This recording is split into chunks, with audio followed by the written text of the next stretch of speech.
Assalamu alaikum. I hope you all are doing very well. I am also very well by the grace of Almighty Allah.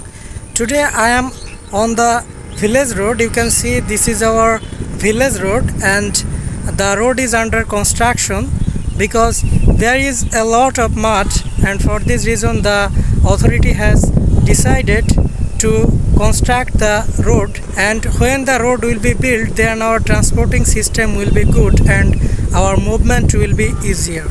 Okay, so you can see many fields behind me, and they are watery because it is raining cats and dogs at a stage about 10 days, and for this reason there is no paddy plants that you can see in the fields. Okay, so this is a mosque.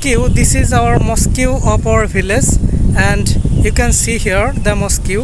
And I have come here to make a short outing because I was in the room about 10 days at a stress, and so I feel boring, and for this reason I have come here to make a short outing.